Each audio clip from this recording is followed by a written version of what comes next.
Jika menghadapi masalah, kita berfokus pada masalahnya, maka bersiaplah solusi tidak akan pernah menghampiri.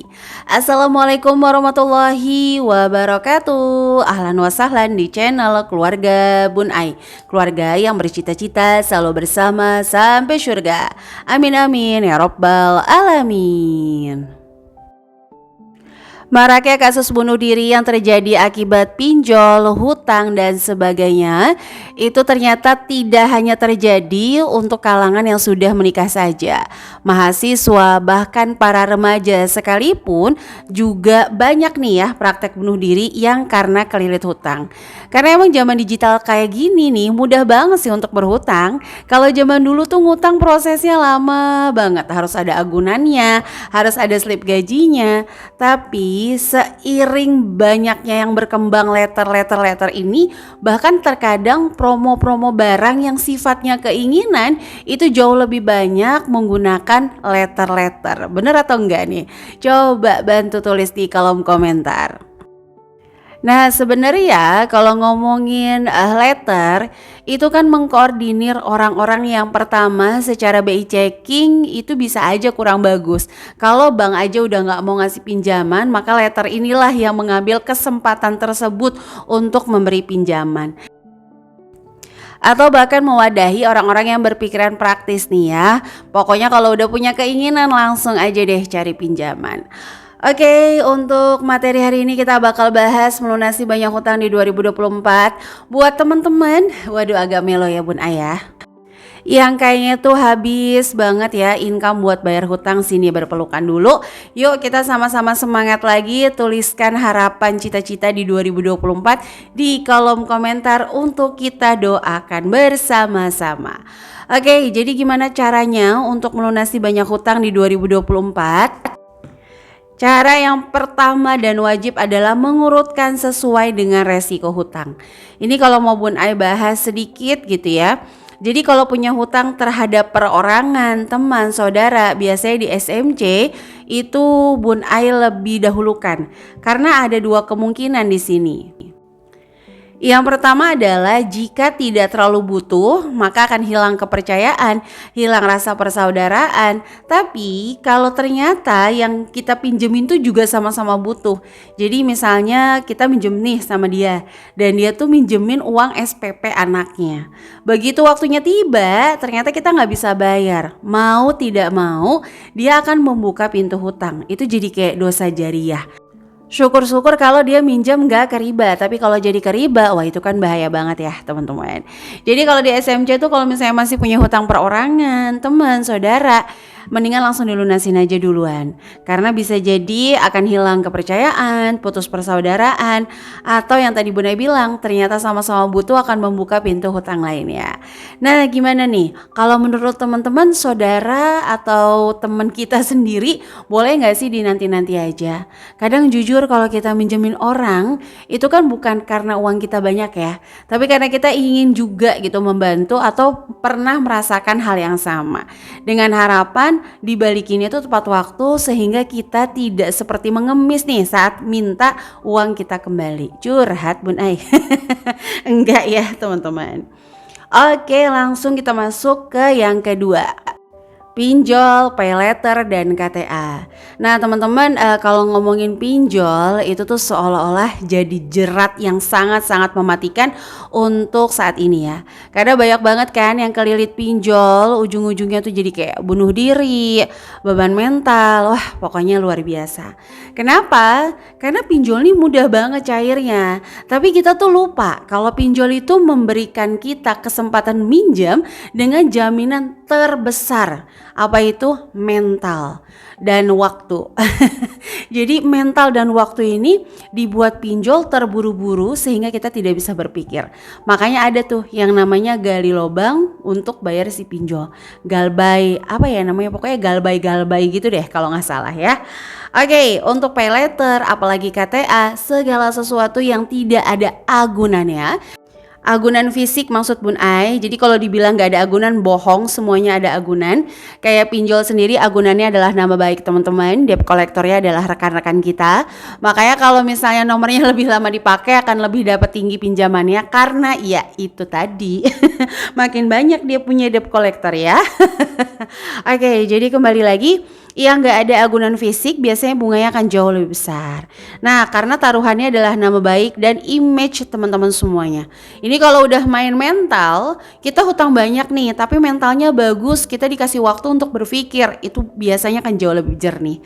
Tapi kalau kita utangnya tuh sedikit, tapi diserang mental kita, itu bakal kayak amburadul. Solusi tuh nggak akan menghampiri. Yang ada kita tuh kayak dibuat gimana caranya ya supaya ini tuh nggak tersebar. Ujung-ujungnya kita ngambil apa? Pinjaman online lagi. Nanti kita belajar ya, kenapa sih harus ada BI checking Bun Ai? Kenapa orang yang seolah-olah income-nya udah tinggi tapi di BI checking dia ternyata nggak bisa pinjam. Nanti kita bakal bahas. Oke, selanjutnya adalah kartu kredit. Jadi dia kenapa Bun Ai bilang setelah pinjol teman-teman yang punya sisi dilunasin. Nah, sambil ngelunasin pinjol boleh banget nego ke bank bank pencetak si kartu kredit untuk minta keringanan. Karena bunganya itu kan kalau kartu kredit dihitung bergulung. Jadi misalnya kita minjem 1 juta. Terus kita bayar cuman 100.000. Nah besoknya kita nggak bakal dihitung kayak sisa 900.000-nya, enggak. Tapi 1,9 dikalikan bunga, setahu Bun Ai kayak gitu. Nah yang kedua, kadang tuh gak detail ya untuk hitungan bunganya. Jadi kayak bikin shock mental aja. Lebih baik kalau udah selesai pinjolnya, teman-teman fokus ke kartu kredit. Jangan lupa yang udah lama banget kartu kredit yang gak dibayar, coba dicek apakah punya credit sales atau asuransi kartu kredit. Dan juga bisa minta keringanan sama bank tersebut untuk hanya membayar pokoknya saja jika dirasa memang sudah mentok gitu ya, atau solusi terakhir. Baru nih selanjutnya kita masuk ke kredit dengan suku bunga yang floating alias naik turun. Sebenarnya gini, kalau ngomongin suku bunga floating itu ada angka minimal, ada angka maksimal. Jadi nggak floating yang tiba-tiba jadi bunganya 20-25% itu enggak. Tergantung kesepakatan BI. Tapi kembali lagi, segala sesuatu yang aturannya bukan pada kendali kita, sebagai contoh aturan pemerintah atau bahkan Bun Ai sendiri di YouTube, Shopee atau TikTok bahasanya, segala sesuatu yang aturannya tidak ada pada kendali kita, maka kita akan bersiap untuk peraturan yang tiba-tiba aja bisa berubah teman-teman. Maka itu kita kayak harus bener-bener tahu nih ya cara ngitung suku bunganya. Sayangnya banyak banget akad kredit khususnya nih ya, kayak kredit kepemilikan rumah atau KPR yang memakai bunga paling minim di saat akad. Sehingga nantinya begitu kredit berjalan terus suku bunganya floating, itu naiknya luar biasa. Maka penting banget teman-teman yang mau berhutang harus mempelajari resiko-resiko hutang dan cara ngitung bunganya. Jangan kalau misalnya nabung nunggu nanti-nanti, tapi kalau untuk ngutang teman-teman selalu bilang nanti juga ada rezeki. Nanti bakal bilang deh, heran aku ya kalau banyak utangnya, kayak rezeki banyak aja. Sebenarnya itu prioritas. Sama kayak orang yang biasa makan gak sehat, ketika makan sehat kok kayak ada aja ya penyakitnya. Contohnya Bun Ai. Jadi gitu ya teman-teman. Kalau bilang kok kayaknya kalau semenjak hemat, semenjak aku hitung-hitungan kayak rezeki seret ya Bun Ai. Sebenarnya nggak gitu sih poinnya. Tergantung sama prioritas kita. Ini maaf banget ya teman-teman, Bun Ai kayak agak lagi ngos-ngos. Soalnya pertama sariawan, terus yang kedua nih kayak udara di rumah Bun Ai, Masya Allah terang gitu. Apa ya bahasanya tuh kayak mantul banget panasnya. Jadi kerasa banget. Jadi mohon maaf sekali kalau di dubbingnya kurang enak didengar. Oke, kita masuk ke poin kedua ya, yaitu adalah membuat list sumber dana yang digunakan untuk melunasi. Kenapa? Karena kita itu harus jujur. Kenapa orang sih gak mau bikin budgeting? Kenapa sih orang gak mau ngerinci bunganya? Karena takut, karena gak mau jujur. Jadi kita harus menghadapi kenyataan dibanding kita dibasmi sama impian atau halusinasi. Yang kita berpikir nanti juga lunas, tapi kita gak tahu nih kita lunasnya butuh uang berapa sih? Sehingga mungkin ya saat berdoa teman-teman bisa ganti. Kalau di Law of Attraction berdoa, misalnya contoh, Ya Allah berkahilah, ya Allah berikanlah rizki yang banyak untukku untuk melunasi hutang-hutang. Nah, secara nggak sadar kita tuh meminta rizki sama Allah untuk melunasi hutang.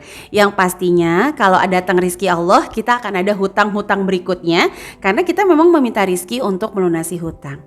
Dengan teman-teman melis semua sumber dana yang masuk dan jumlah hutang tersebut, doanya bisa lebih spesifik lagi nih.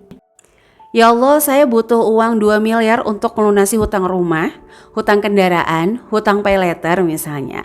Dan insya Allah nanti sisanya ingin saya pakai untuk ibadah umroh atau santunan anak yatim. Mudah-mudahan engkau mempercayakan rizki tersebut kepada hamba ya Rahman. Seperti itu ya, jadi itu masuk ke law of attraction dalam berdoa. Nah jadi nanti list nih, kira-kira dana yang untuk melunasi itu bagian mana aja. Contoh, untuk kartu kredit kita akan gunakan deh income tetap rutin. Terus kalau misalnya untuk pay later kita gunakan income dadakan aja deh, contoh ya, seperti itu. Oke, yang ketiga adalah mengubah mindset dan mental. Ini penting banget dan alhamdulillah ratusan peserta Smart Mom Class setelah merubah mindsetnya, merubah mentalnya, itu benar-benar bisa loh perlahan-lahan keluar dari hutang dan memiliki habit yang baru. Yang tadinya nih kalau nggak punya tuh malu, kalau nggak ngutang nggak punya, sekarang tuh udah cuek aja, nggak punya nggak apa-apa dan nggak dosa. Atau kalau teman-teman masih banget pusing, langsung aja diskusi dengan ahli yang memang teman-teman anggap bisa dan dipercaya. Oke, jadi itu aja yang bisa Bunda share di hari ini. Semoga apa yang Bunda sharing bermanfaat. Jangan lupa bantu channel ini untuk lebih berkembang lagi dengan tekan tombol subscribe dan share sebanyak-banyaknya ke sosial media teman-teman. Pesan Bun Ai, hadapi hutang dengan tenang dan hati yang lapang sehingga kita bisa menemukan solusi yang paling membuahkan kasih sayang. Jangan cuma bingung, linglung, ujung-ujungnya kecemplung. Oke teman-teman, jadi itu aja bisa Bun Ai share di hari ini. Sampai jumpa lagi di video-video berikutnya. Kurang lebihnya mohon maaf. Wassalamualaikum warahmatullahi wabarakatuh.